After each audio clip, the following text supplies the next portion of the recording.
Welcome back to the Escape Road podcast. My name is Fung. And I'm Ron. Where are we today? We are at the Benzin Cafe. The Benzin Cafe. This is our first on-location video recording, which is something new for us. Slightly professional. We've got full lighting for cameras and everything, and the man himself. Dan, how you doing, bro? Good, man. How are you guys? I'm pretty good. Thanks for having me on today. So why are we here? Why are we sitting in a cafe with a Audi TTS behind us? Why not? Why not? Well, that's a good point. So I don't know you personally, but I know your brother Tim. Right. And we became aware of Benzin Cafe through I think either through Tim or just randomly looking on Instagram, and it came up. And I think right away we were very much impressed with the quality of the social media posts, the videography, some of the, I think you do some cooking stuff as well. Yep. And before doing this, committing to starting this cafe, what was your job? Yeah, right. So I guess my background in all this, and it doesn't come to any surprise, is media, photo, video, kind of content creation. That all started probably all the way back in uni days. So it was an interest of yours? Yeah, I was studying media and communications at uni. I wouldn't say at that time I was kind of interested in the industry. I just kind of landed on that course just by chance, I would say. I was trying to get into architecture. I couldn't make it. wasn't smart enough, we all wish we apparently. were doctors and lawyers, but hey, here we are. But glad I didn't do that. Just was kind of studying media and communication, and then kind of slowly, I think, got into the fascination of it all. Friends and families kind of introduced me to photography. Tried it out and really enjoyed the whole creativity side of it, and also, I guess, the ability to create something of your own. And then just kind of explored that throughout the whole of uni. Uni did nothing for me. It was Right. very focused on, I think, I wouldn't even say the theory side of media. It was more philosophical, kind of airy-fairy stuff. So YouTube was a big thing at that time for us. YouTube and Vimeo and online tutorials, and kind of just any weekend or any days off I have from uni, just kind of dived into it, tried different things. Couldn't get away from it, yeah. Couldn't get away but from just it, went yeah. out and did it. It wasn't just kind of like reading something and it's like, oh yeah, maybe I'll do that one day. It's kind of, read it, went out, called a few friends. Hey, let's just try this one out. And then it kind of built the arsenal around then. And it just all started from there. Really. So it's really, yeah. it started off as it became a hobby that you were sort of doing every weekend or so. Yeah. Well, it started as a hobby in photography, and then just started doing it. But then slowly saw, and at that time, I think that was like 2008, 2009. Yeah. It was kind of the rise of what people know as a standard as videography now. Back then, there was no such thing as videography. It was kind of like cinematographer, something fancy, right? Like you make films. But YouTube was on the rise, Vimeo was on the rise, and this whole, I wouldn't say citizen journalism, but it's more kind of like if you have a camera, you can make stuff. That videography part was like really interesting to me, because it was kind of, you can be unpolished, but at the same time, you can publish it yourself anyway. And I just kind of started figuring stuff out from there. And that was also the time when DSLRs were moving into video, like the 5D Mark IIs and the 7D. And it became accessible. So I didn't need a big production camera to create something. I just went and saved up, $2,000, bought myself a camera, and let's just roll with it. Let's just go. What was your first camera? First camera was actually a 450D, even though my friend told me, I bet you in 5 months you're going to go into a full frame. I'm like, no, I'm going to start off. I'll start off. And then, like he said, I got into videos and I'm like, I need a 5D.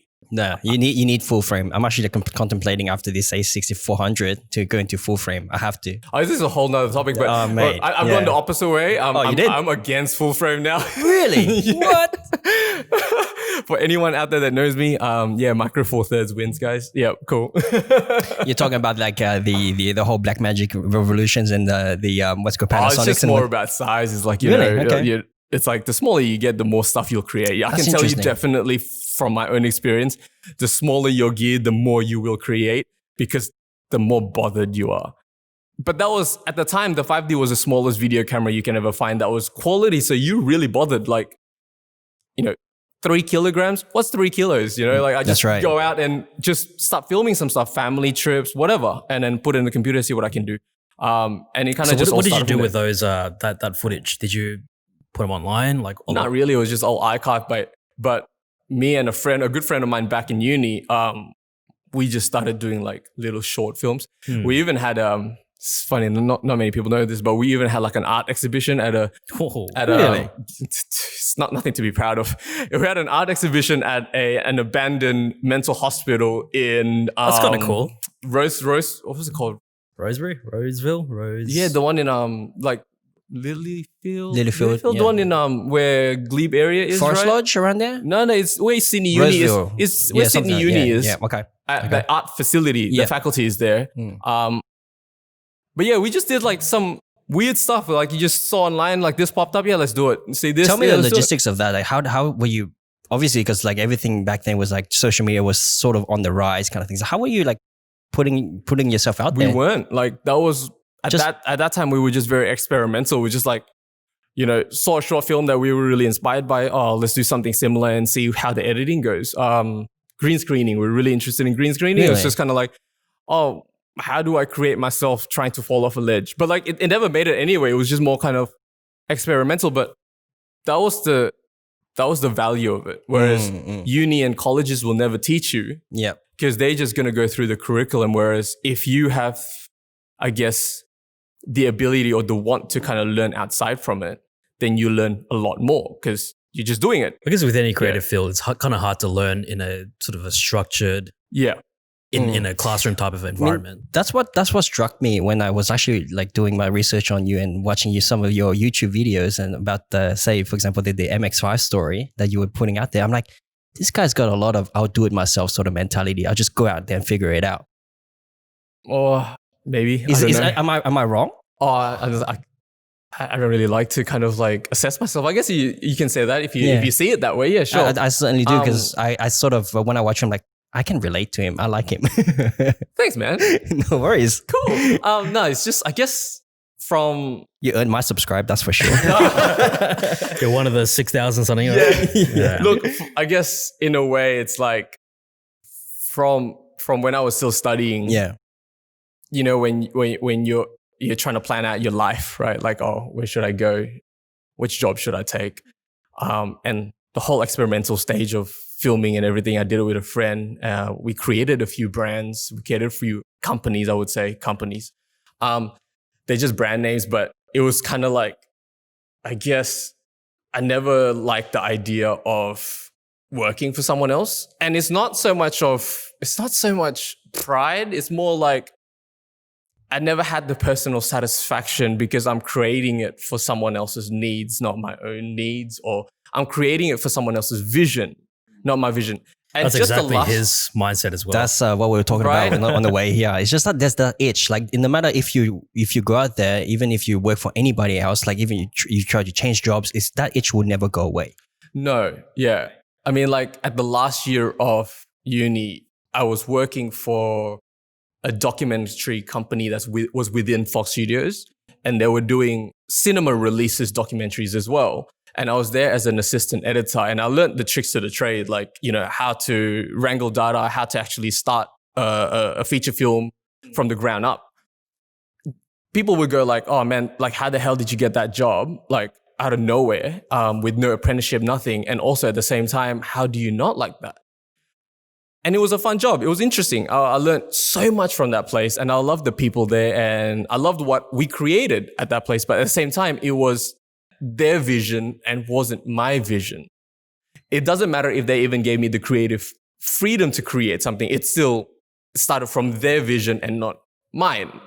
It's got nothing wrong with the job. It's not nothing to do with the job. It's just more like, again, like as you said, the personal itch was not scratched. That's right, man. That's right. So I think, with all your camera work and sort of similar to where you are now with this cafe, very much a central theme through your YouTube videos, and this is cars, right? Yeah. Somehow you've managed to fit cars in your video work and into a cafe. How did you feel being able to come to this point and still sort of carry the two things you really enjoy, two things you're really interested in? So your videography and also cars. So how do you mesh it all together? Oh man, like I try so hard not to even have cars in part of my life. It's a money hole, right? Yeah, but it's also kind of like, I don't know. It's like, it feels like it's not original sometimes. How do you mean? Oh, like anything. It's just like, video about cars. How many people do a video about cars? Like so many people. Yeah. Sure, but then but also the industry in itself, like how many workshops, brand blogs, websites want content but don't want to pay for it. Like I try so hard to get away from it, but it just keeps coming back. Again, it's just the love of cars that I have. I have to blame my family and my brother for that. I have to blame Tim for that, really, just who influenced me into it. But again, as you say, it's a money pit. But the cool thing about it is the car community, right? Oh my God. Like it's so hard to explain to people that don't like cars. It's unlike any other community that I have never been a part of. Photography, videography, whatever, business community. It's unlike that community. It's because it's such a common thing, even though a lot of people think like cars are just cars. It's such a common thing, like cars you need to go somewhere, especially if you're in Australia. But cars is a common object that so many people love. What that brings is that when you go into that community, these people come from different strands of life, different strands of industry. All of a sudden, your whole life is, handled by car enthusiasts. Yeah, like or someone might go like, "Oh man, I need a graphic designer. Oh, I know a graphic designer. Right. I know this. I know a cafe owner. I know this." It's just wild. Like I feel the same way with the jiu-jitsu community. It's the same thing at the gym. Like as soon as you put yourself out there in that community, people are like, "Oh, that guy does this. How do I talk to him about this?" And if I have other jobs, like, "Oh, I know who to call." There's always someone that's willing to help you as well, right? It's just I would say that cars, like you said, that it's a means to get you from point A to point B. So it's such a necessity in our lives. They reach so many people. Exactly. Yeah. So that's pretty cool, man. Yeah. So I think like the car community has been amazing, but it's just led me to so many things just through that one community, which is really, really weird. I think coming into the topic of this cafe, this whole thing seems like a very much a cars and coffee and cars sort of situation. Was this something that you had in mind when you thought about, well, not you alone, I think you had other people who built this with you. Was that sort of a central theme of what you wanted to create when you thought about, hey, I wanted a cafe? Was it a cafe and that car community together? Was that the central theme? Was it the original idea that we came up with? No. Right. Well, again, as I said, I try so hard to move away from it. It's very far from it. Like, my family has been, I would say my family as in my dad, has been in F&B kind of hospitality business for probably the better part of 15 years. I grew up in cafes. I went through my uni days in cafes, in his cafes. I worked in his cafe. You mean not your willingly. family's It was, cafe? I worked because to pay off my fines, but Oh my God. he had to pay my fines, and then he kind of basically said like, "All right, Daniel, you better get a job now." But my love for coffee came from there, right? I was exposed to it. He taught me certain things, and then I've been drinking coffee ever since, kind of got the palate, and then just kind of got addicted. Favorite coffee, by the way? Favorite coffee? I have to say Gabriel. Oh, okay. Favorite coffee bean? I would say like Panama Geisha is probably my favorite bean. If you ever get to try one. What was I saying? Sorry. Yeah, so the coffee was something that's always, so the coffee and the cafe. That's always been here with me. I did into, obviously I've dabbled into photography, video, and made a career out of it. I guess made some money and kind of completely went into my own kind of different way. But the idea of a cafe is always there for me. Right. Where do I go to work if I'm not at home? I go to a cafe. Yeah. What do I talk to my closest friends if it's not about cars? I talk about freaking coffee. Cafe has always been a big part of my life, and I've always wanted a cafe of my own. It's just kind of like a dream. A cafe or a restaurant, something to do with food and coffee has always been a thing. So it's always been there, like that whole coffee and like cafes and whatnot. Even though you went to like say photography, film, or like a videography, like it was always at the back of your mind, right? It was always food and beverage, but I never saw it as a business. That's probably the reason why I never got into it. I've always saw it as a passion project. Only a handful amount of people knew about this. So to most people, when they saw me making a cafe or creating a cafe, the moment they saw that I was building something to the moment it was created, they're like, oh man, that was super quick. To me, it was like, 10 years in the making. Right. So it wasn't like, hey, I'm just going to start a cafe. It was always something that's sort of at the back of your mind. Yeah. And it just took, I guess, something for you to decide. It just kept growing. Yeah. It was like a seed, you would say, right? Yeah. A seed and just grew and grew and like, Yeah, it just kept like bugging me at the back. So what was that? What was that moment like for you when you thought, hey, I'm gonna do this? I would say probably 3 years ago, right? In my head, I thought, you know what? If not now, when? Honestly, if not now, when? Because I've gone out, done the whole photo video thing. I wouldn't say, I'm not going to sit here and say like I was super successful, but it's kind of felt like, I did it. Yeah. What's the next thing? What's the new thing that I want to do, right? And I'm like, I've always wanted to go into this, like, why not now? But from that moment that I thought I might start looking into it, to the moment where it became like, oh, holy, it's real. It took like 2 years because I was looking for the right people to work with. I didn't want to do it myself alone, only because I think I didn't have enough time for it. I didn't want to do it myself alone. So the right people was probably the hardest part to find, the right concept and the right place.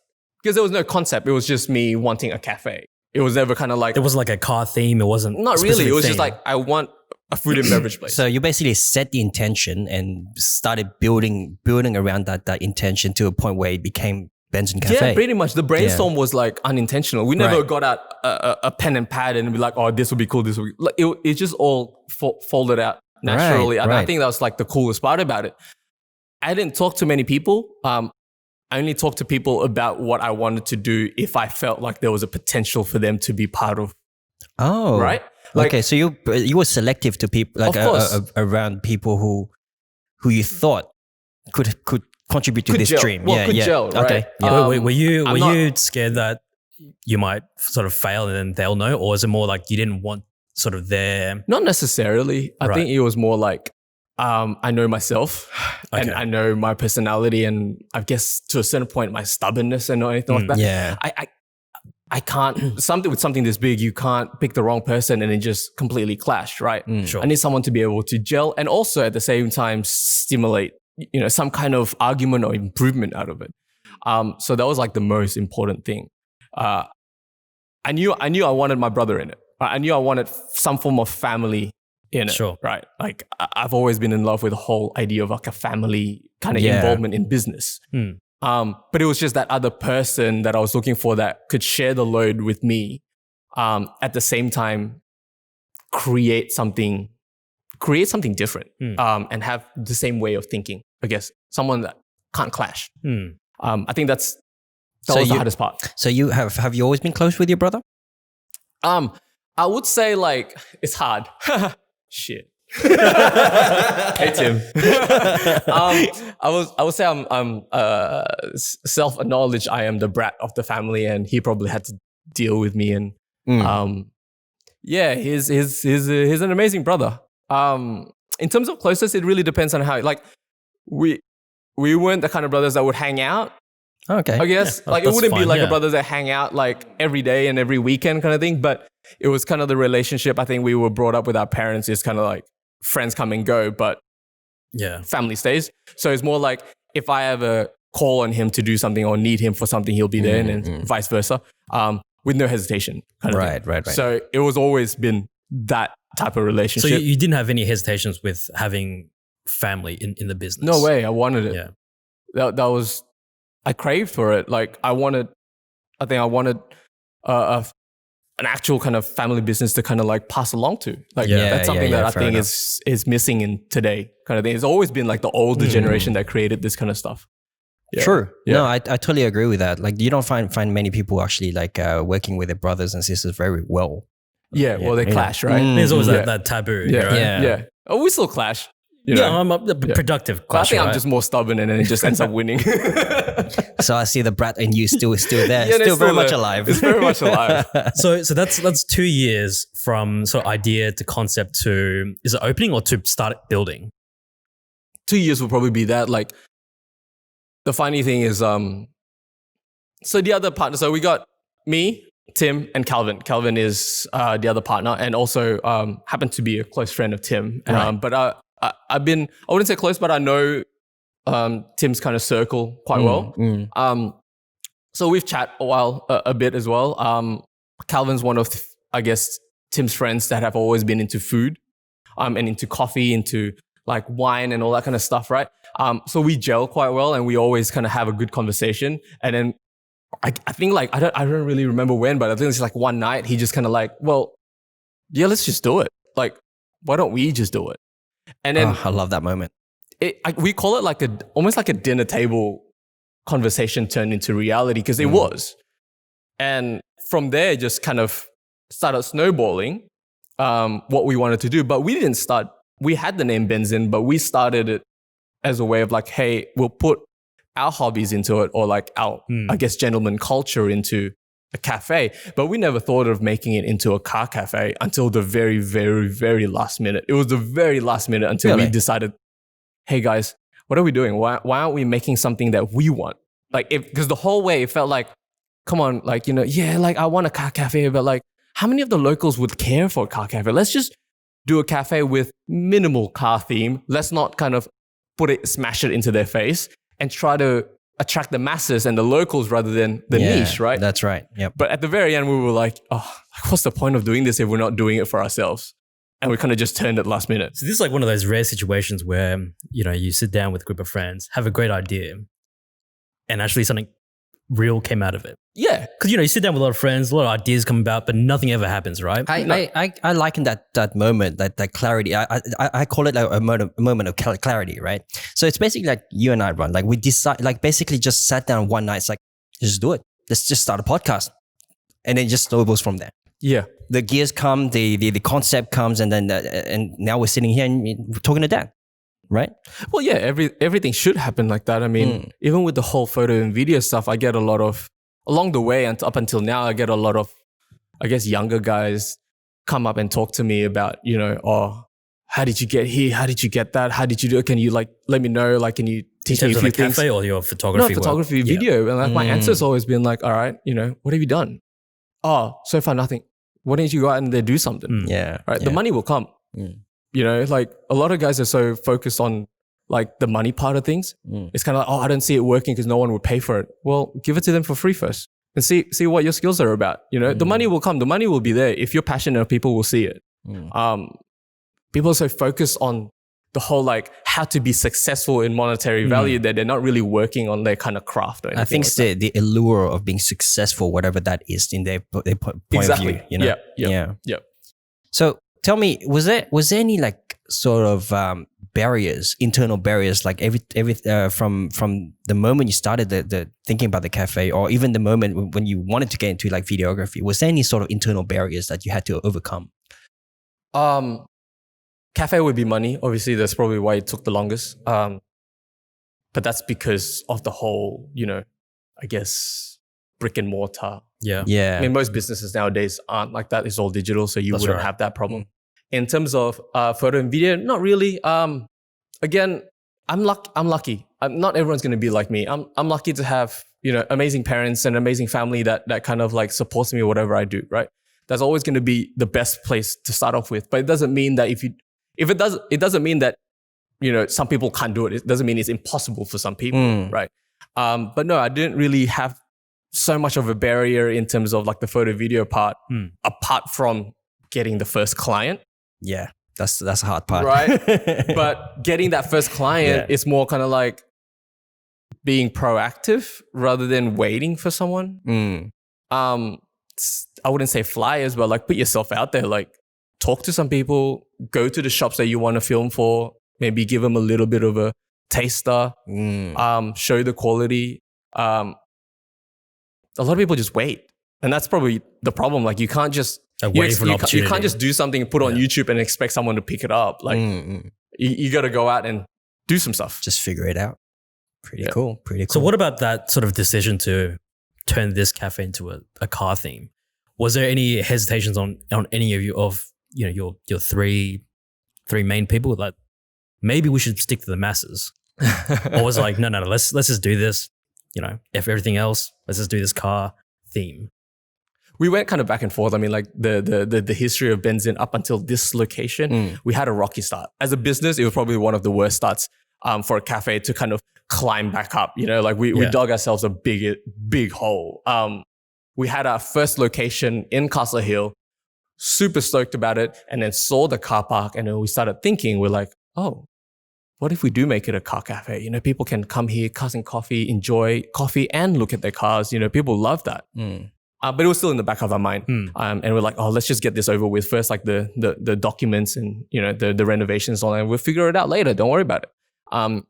We did that, pour some money into it, got the designer, got contractors to quote us up, spent some money on the space, and all of a sudden we got kicked out. What happened?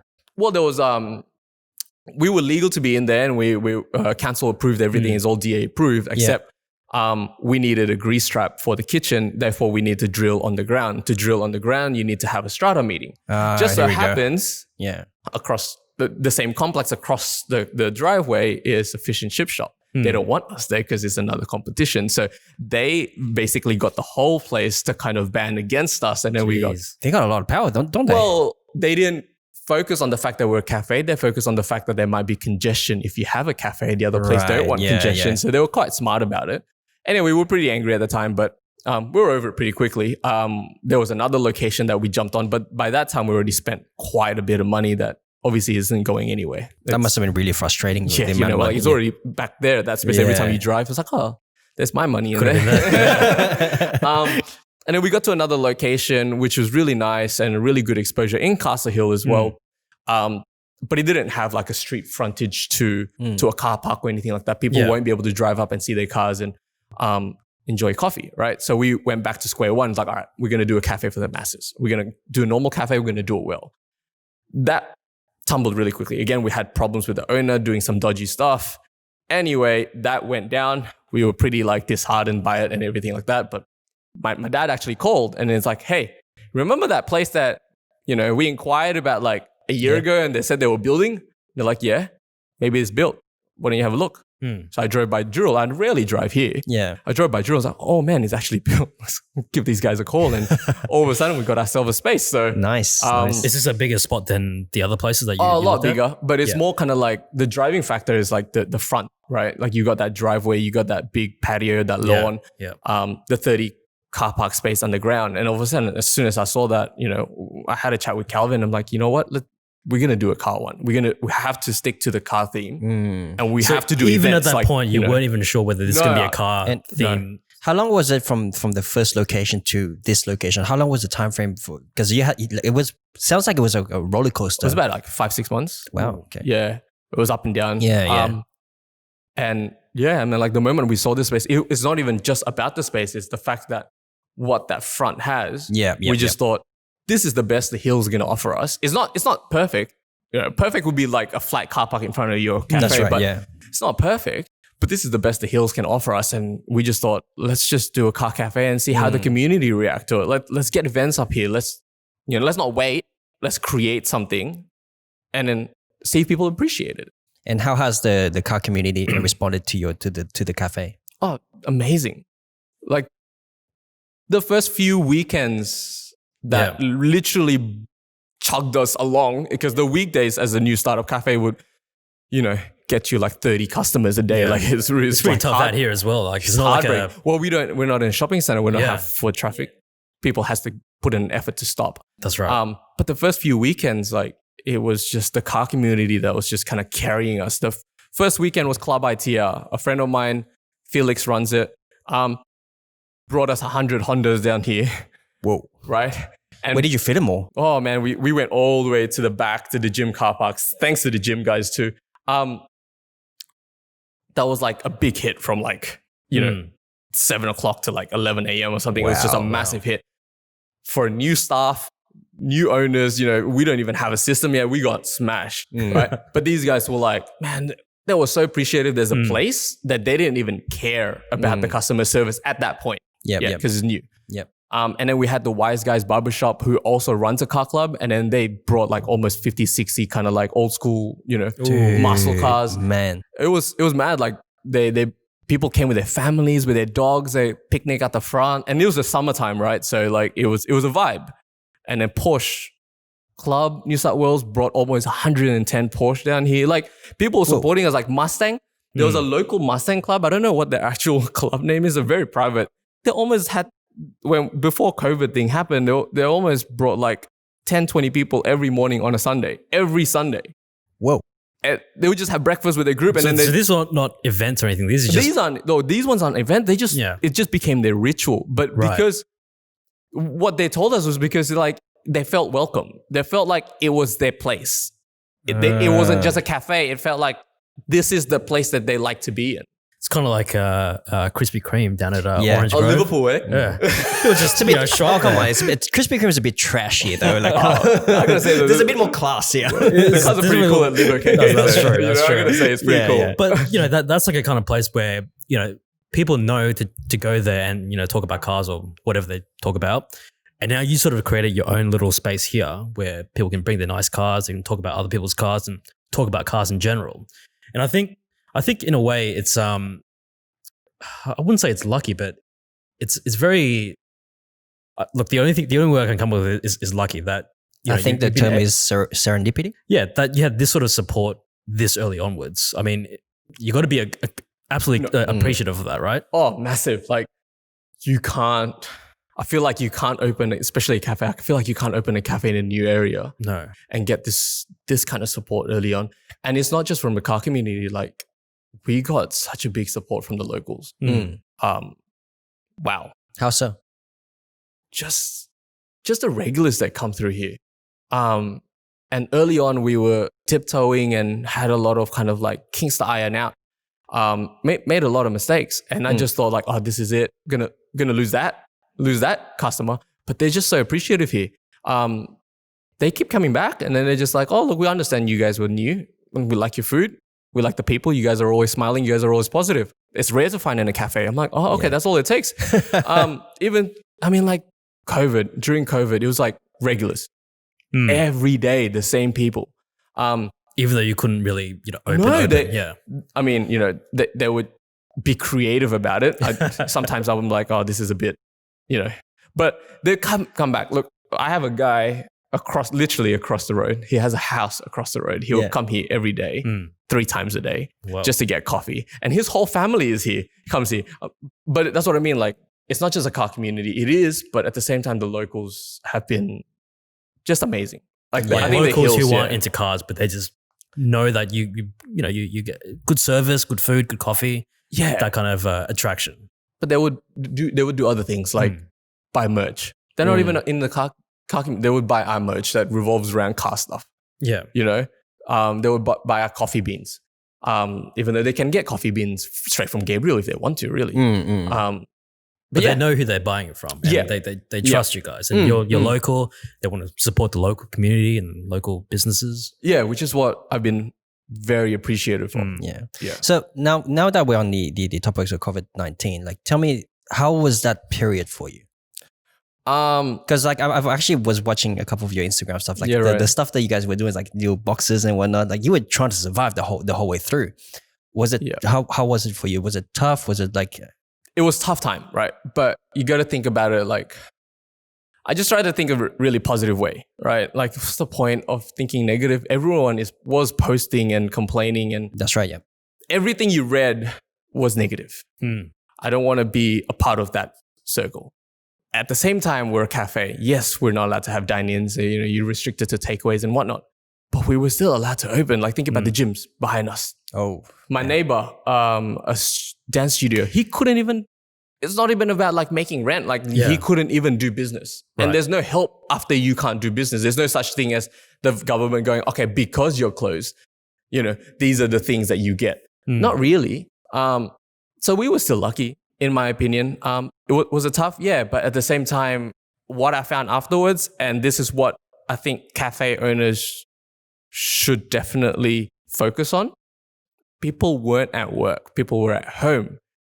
They usually would be, their regular cafe would usually be in the city, Para or Chatswood, right? Yeah. Where they work. All of a sudden, they're at home realizing they have to figure out 3 meals a day. Right? Yeah. That's like a creative way to think about it. Yeah. But also at the same time, it's like, all right, where do they usually go in the weekend? They have their regular cafe around the area, right? They're not going to eat that place 3 times a day, 7 days a week. All of a sudden, they start researching, they start looking. You don't get these people looking unless they have to. So yes, it was a tough time, but at the same time, people, you're getting more people that you would not have reached otherwise. People started creating Facebook groups. It was, all of a sudden, it was a lot easier to reach them than pre-COVID. You're not making the sale, but in terms of like, if you think about it, like marketing wise, it was like the best marketing. It was the best marketing dead zone ever. The whole world stopped. You're moving. So talking about COVID, I think that was, I think near the start of this whole, lockdown and whatever, that was sort of when we, me and Fung started to look at your social medias. And that's when we were, became really impressed with, what you've done, with the cafe itself, but also just the content.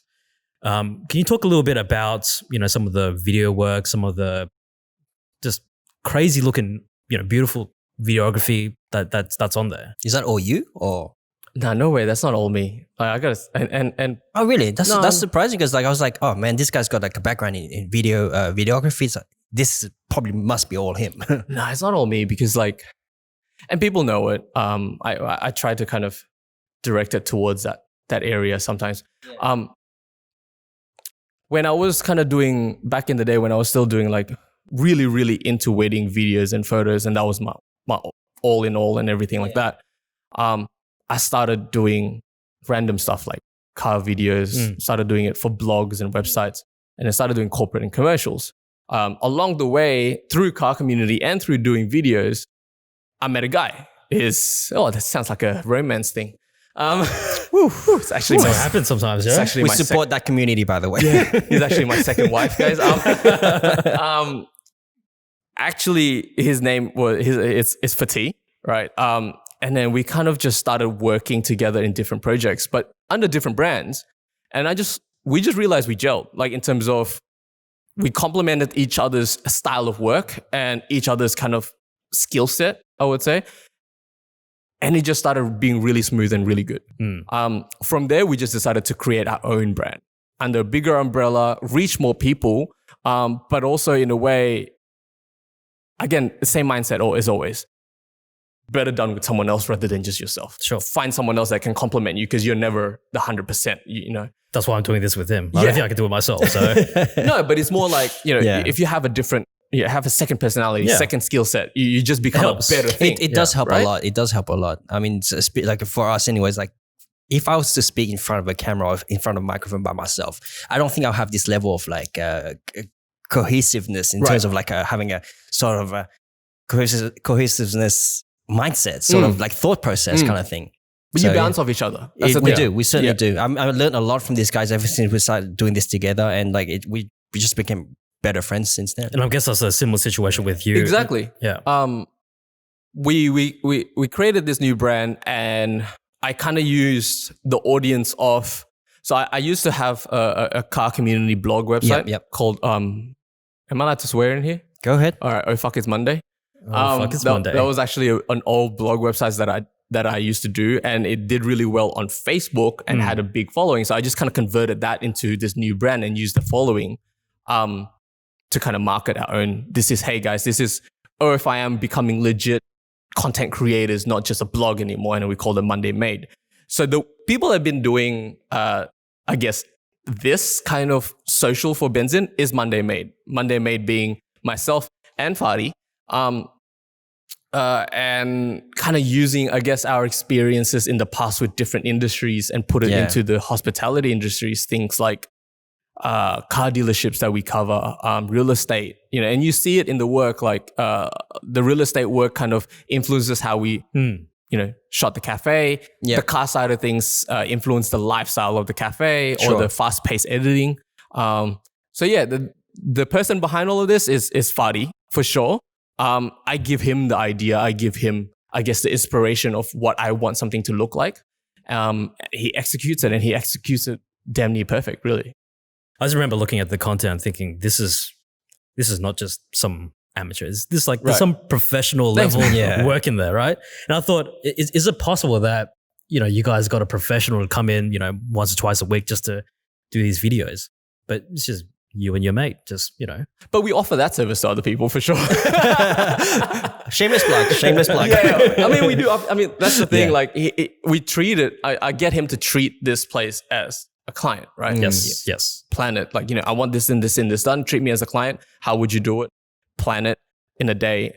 What's my turnaround time, and how else are we going to do this? So, and it's pretty cool. It's just been kind of like bouncing things off him, and that's all the video work. The photo stuff is still done in house. I do all of that. Like the photos of the cars that show up and everything else. I think I tried to spend at least 2 days, I would say, a week just doing content.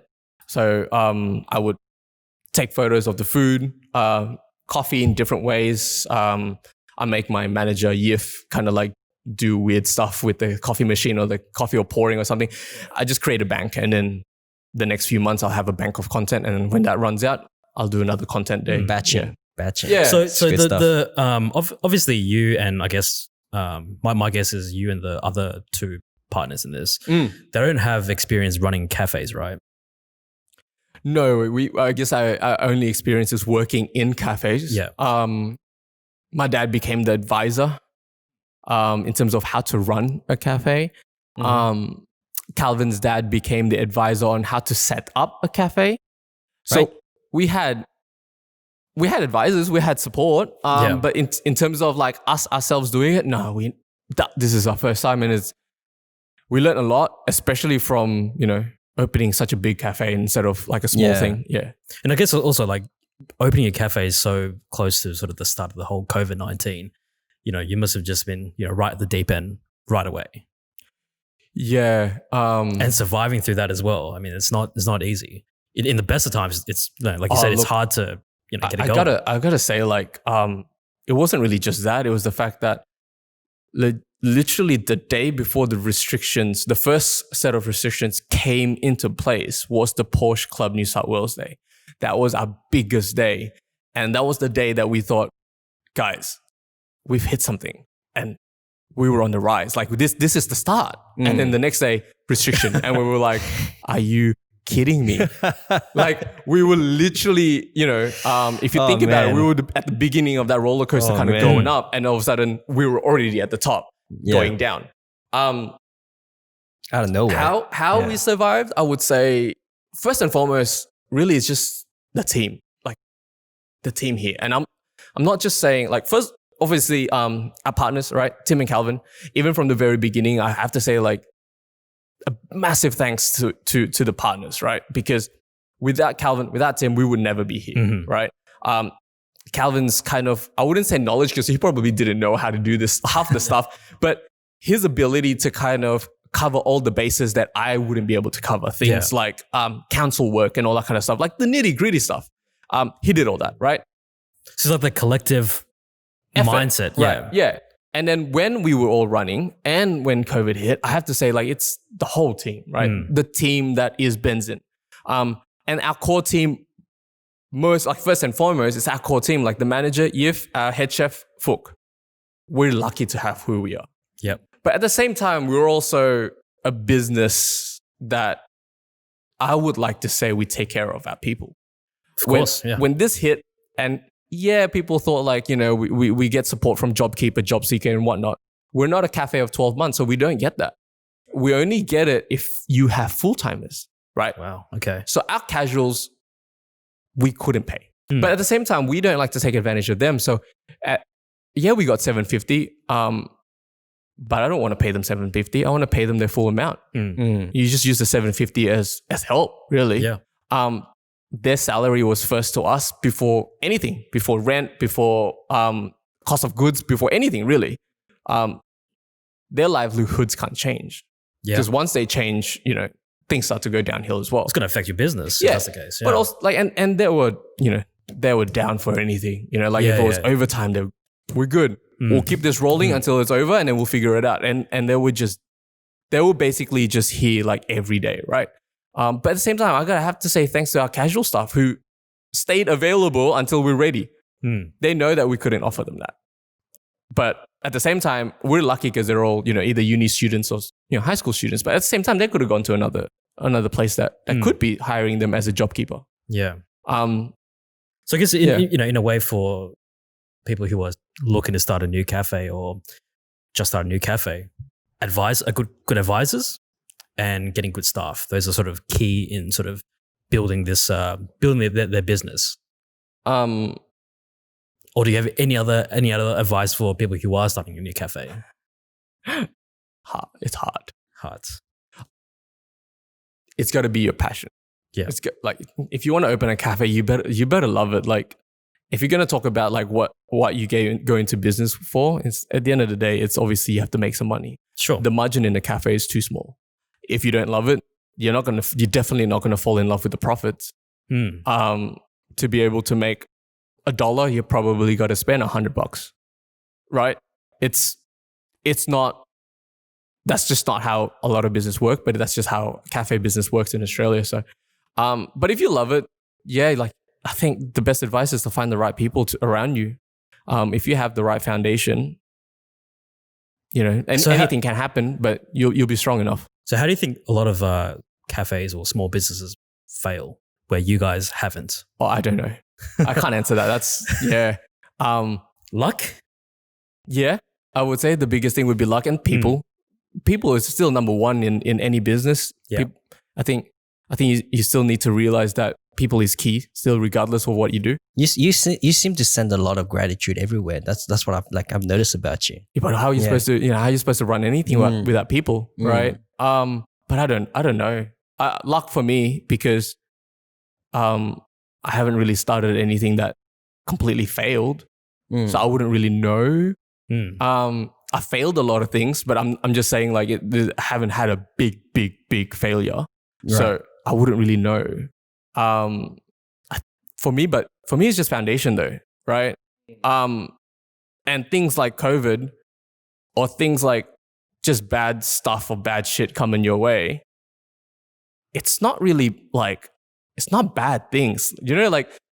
Bad things that come your way, it's not bad. It's good. For me, it's good. It's opportunity. No, it's not. It's not just opportunity. It shows you that your foundations are strong. How do you know your foundation is strong if no wind comes through? How do you know your house is going to stay up if there's no storms? That's, you got to know, and then it exposes who the good people are for you to stay and who the people aren't to stay. Right. I talk to a lot of my friends that are in other places or other businesses, and they, like I said, the horror stories of their staff just doing that. I'm like, well, that's good. That shows you need new staff. Yeah. Find someone else, get them out. Reframing it, basically, right? Yeah. So you kind of know that, through this whole COVID lockdown and whatever else that, minus that, you have pretty strong foundations moving forward. Strong enough. Yeah, strong enough. There's improvements. There's definitely heaps of improvements to do, but it showed us that we started with the right people and we made the right choice. And that's what you want, making the right choices at the start. But yeah, I don't really see any experience as a bad experience, to be honest. Yeah. Tell me about the name, Benzin. Yeah. Why? Benzin means fuel. In Indonesian, right? In Indonesian, well, it started off me and Tim being Indonesian, and fuel in Indonesian is actually benzin, which is with an S. But we have a love for German cars. Yes. So benzin means fuel in German. As well? Yeah. Oh, okay. It means fuel in that? a lot of languages that come from Latin, I think.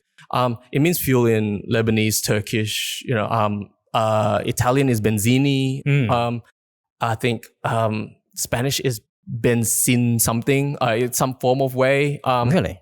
It's actually, and English is the same as well. But the thing is, we call fuel, but the main chemical inside fuel that makes it fuel is benzene. Oh, okay. So even in English, so it's just we saw it as like a global language that means fuel. Yeah. And we just like it that way. But yeah, it's interesting enough. People don't know that it means fuel in different languages, and we get people from different cultures coming in. Oh, are you guys Lebanese? You know, like, are you guys Turkish? Because you know benzene means fuel in Turkish. I'm like, oh, yeah, sarcastically like, no, not really. I just, I thought it was a cool name. But yeah, that's where it comes from. That's cool, man. So I guess, we're sort of coming to the end. Where do you sort of see the cafe going the second half of 2020 when restrictions are sort of relaxed? Do you have any sort of big plans for it, or just to keep running with this? Oh, any I don't know, big events coming up or anything like that? Yeah, look, we'd love to do events. We love to do events and like car community stuff again, but I think I'd like to get ready first. Yeah. In-house, ready for the strike, like, that kind of wave to come before anything happens. In saying that, like, I still personally think social distancing is still an important factor. It is, yeah. It's not something to kind of slow down and get relaxed with. So I also don't want to be the culprit. You don't want to be that cluster. Large amount of people. Yeah. And it's not just about the business part. It's just more kind of, obviously, if we have the ability to bring that crowd, perhaps we shouldn't just yet. Yeah. But yeah, man, I would love to do more stuff.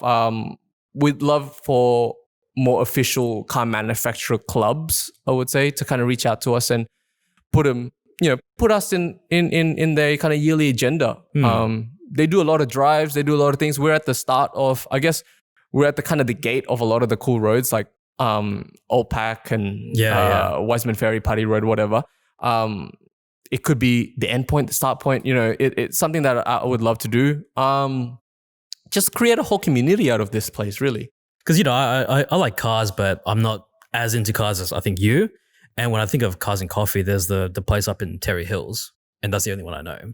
Yep. And this is the other one. Right. Or it's very quickly becoming that second big spot. Yeah. I mean, I like to do events. Yeah. But I don't want this place to be an event place. Like an event-only place. Yeah, I mean, like, we get a lot of questions of guys kind of going like, hey, can you guys let us know when like the next event takes place? For me, that defeats the whole purpose of what Benzin is. I want this place to be any car enthusiast can come here knowing the fact that if they come here, they'll meet someone new.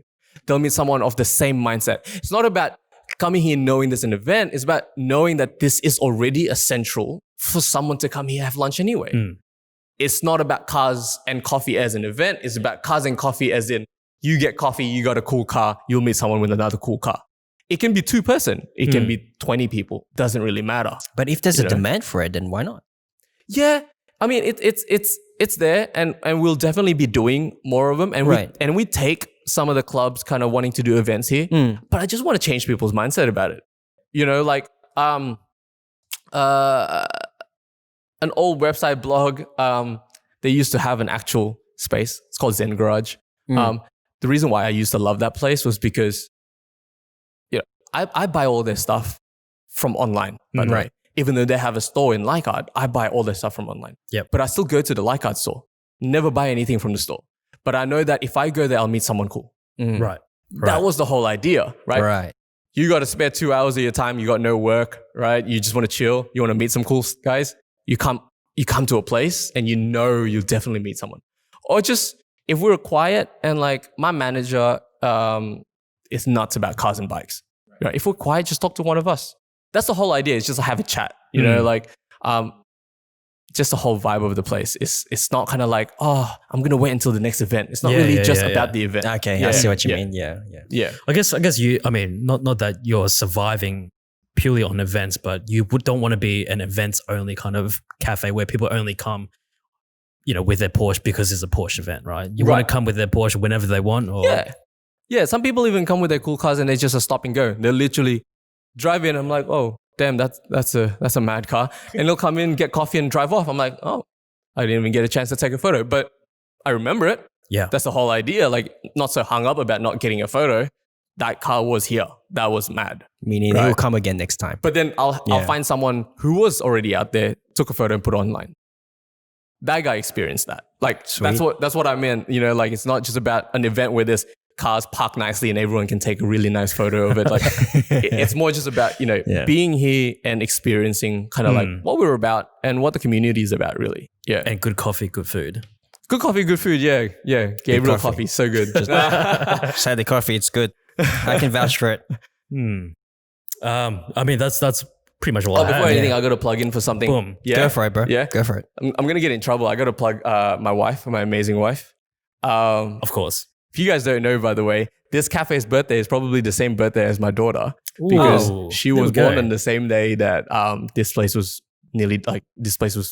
done construction. So we went through the whole organizing of setting up a cafe, doing the startup, doing the work as a startup. So late nights and while she was pregnant and as well as just gave birth into a newborn baby. Wow. Yeah, two and babies she was on in the same day. hospital as well, obviously for a week and everything. And then I was back and forth this and there. But big support. It's probably the sole reason why this thing works. Good stuff, man. Good Yeah. stuff. hell of a plug. Hell of a plug, I know, right? I'm not getting any money from it, but I might get a smile later. Hey, happy wife, happy life, right? That's a good saying. That's a good saying. I'm going to use that. You gotta cut that one, man. All right, man. Thank you so much for like letting us interview you and having like what's it called? Giving us the time to interview you and having this cool chat. And letting us like film here and record here. This is probably the best studio this is the only studio we've been at other than my place, but this is fantastic. Well, thanks for having me, man. It's pretty awesome. Yeah. Thanks for your story, man. Any last word you want to impart on people? Oh shit. Not really. Where can people find this place? We're at Jurul, 242 New Line Road. It's pretty hard to miss. It's a big orange building. We've got big black umbrellas at the front. And on Sundays, you'll probably see a lot of cars on the driveway and blocking the road and whatnot. But yeah, come down, check us out, see what we're about, and just have good coffee and good chats. Awesome, Good man. coffee Awesome. chats. We'll have all of that in the show notes. Thank you very much for listening, guys.